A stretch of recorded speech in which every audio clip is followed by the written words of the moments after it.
What even is a second chance, honestly? Are they even real? Do they really exist? Life is like a tax audit. It friggin' sucks, and it's got one hell of a fetish for punishment. It can cut you down, burn you out, make you lose passion for the things you love, or at least the things that you thought you did. It's real bitter stuff, and it kind of makes you think, do I even deserve a second chance? Am I worth it? Can I make it work? Is it too late? Is a second chance truly in the cards for me? Yeah, believe it or not, I'm talking about the silly little pixel art indie game starring the non-binary cat protagonist kid. Yeah, that one. The idea here is that you, the player, are, in a way, part of this bleak, surreal world. See, the inhabitants know you exist, and they revere you as their god, and your mission, on its surface, is to guide Niko, this innocent child plucked from their own world and forced unknowingly into this one to serve as its messiah, to restore the sun back to its pedestal, to save this world from decay. The game will also hide clues to progression in your personal files and whatnot, which is such a great form of engagement considering the meta-narrative at play here. Over the course of this journey, you, along with your young cat-like companion, who, mind you, is not a cat, and if you accuse them of being one, they'll piss their pants and call you a slur. You know, like a cat, will traverse this literally corrupted land and meet a laundry list of interesting characters and places. You become acquainted with the history of this crumbling, fading realm and the efforts scientists went through to try and preserve it after the sun went out. You come into contact with all these robots, some of them tamed and some of them not. What exactly that means, you're not quite sure. And all of that adds up to make you feel this deep urge, this need to help this world and save these people. But that's not as easy as it seems at first blush. You ultimately discover that the main antagonist here is the world itself, or at least the system that was built to try and replicate it. In a way, the antagonist is the game. It is the world machine, as it's called, and it doesn't see a point in living. It needs to die. It wants to die. Because it knows there's something not right beneath the surface. It knows this world isn't what it's supposed to be, that something else is going on, but it never tells you what or why.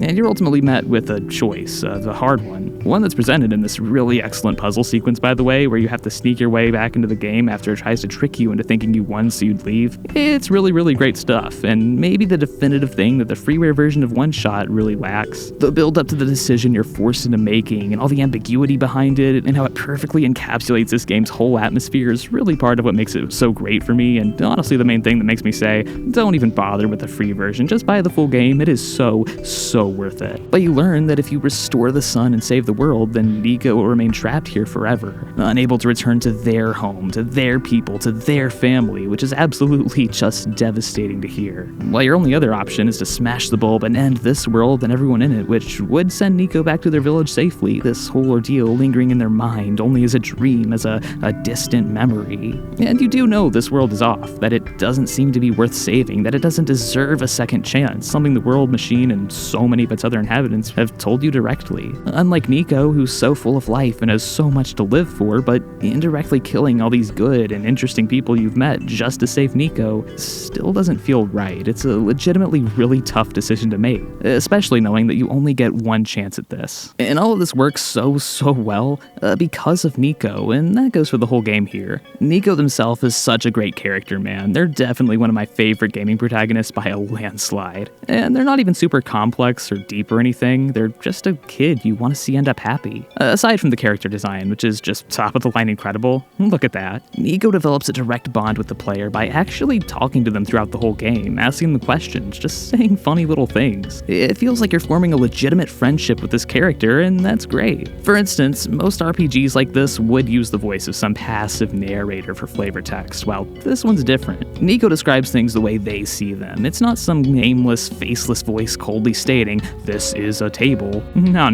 Niko themselves will tell you, "Motherfucker, this shit is a fucking table," and that's important. Seeing Niko's dreams and their visions of returning home to their mother, or just hearing them talk about their childhood in their wheat field encircled village, fills you with so much desperation to try and get Niko home. And yet, that conflicts with your need to save this world. So the choice is Niko's, and ultimately yours. What do you do? What do you pick? Who do you choose to save? Remember, this is the end. You can't have it both ways. If you decide to send Niko home, this world and the people residing in it, they don't get a second chance, and neither does Niko if you make the seemingly selfless choice of saving the world. There's nothing you can do now. You can't go back. You don't get any second chances. You don't get any do-overs. You only have one shot.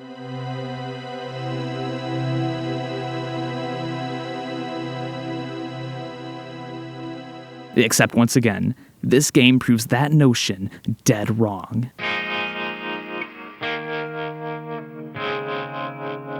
On March 28, 2017, OneShot received a free DLC update titled OneShot Solstice, which provided an entirely new route for Niko to take after the original ending, providing a second chance not just for OneShot and not just for Niko, but for the player as well. This obviously wasn't something the team just shoehorned on a few months after the game came out. I mean, looking at that original game, you can really tell just how dependent on Solstice the entire story is and how much it's set up all throughout, but in all honesty, I'm actually kind of glad it was a DLC update that wasn't a part of the game from launch, which yeah, I know sounds insane, but you really do need a while to sit on the choice you made in OneShot's original ending. It's so much better having time to process what just happened, what you just did, time to think about the vague, hidden nature of this game's world and the implications it truly has. So I think the mandatory passage of time here really makes this extra route work even more than it already does. A lot of people disliked the very idea of Solstice, saying, oh, well, isn't the point that you only have one shot? We made our choice, and, well, we want to stick with it. And hey, you know what? That's fair. One thing I really like is that the game goes way out of its way to say, hey, if you were satisfied with how we closed things out, if you were satisfied with the sacrifice you had to make, if you were satisfied with your one shot, then don't feel like you have to keep going.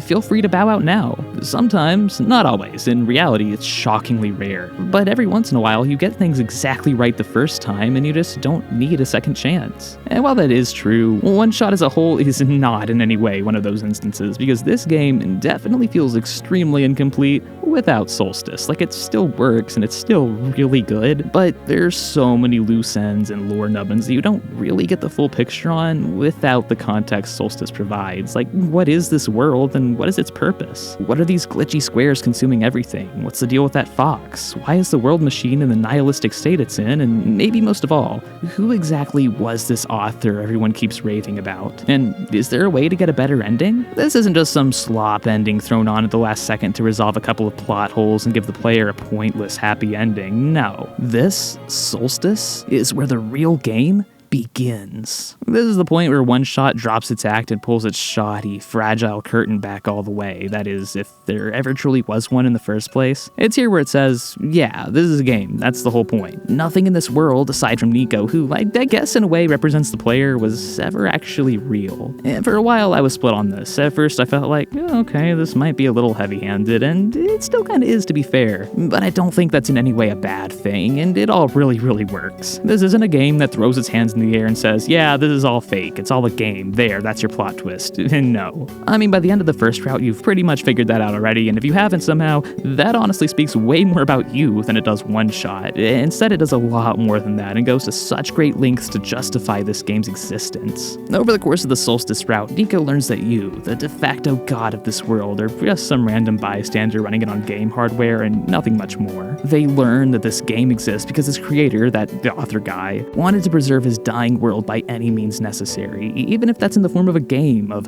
a story. And they learn that the world machine, the game itself, provides the base code for everything that happens in OneShot, that everything around them, that all their friends, all the choices they make, their personalities, they're all predetermined, they're lifeless husks. They're all nothing more than simple lines of code, and that's it. And Niko kinda has a huge crisis of faith in pretty much everything over this, in life, in the world around them, in their mission, and even in us. And can you blame them? Of course they do. They're just a kid. They didn't ask to be given this quest. They didn't ask to be trapped in this strange, scary place away from everyone and everything they've ever loved with no real way of getting back. They didn't ask to endure the horrors of this collapsing realm or to undergo this intense emotional strife. They didn't ask to bear the literal weight of the entire world on their tiny little shoulders. They didn't ask ever to be the Messiah, and yet they stick with it. They don't give up throughout that whole quest. They don't lose hope because they had us. They had the player, but now they see it was all for nothing, that this was all fake, that these people were never real, that this world was destined to be broken, that we're no god, and that we have no power, that there is in fact no hope, that there is in fact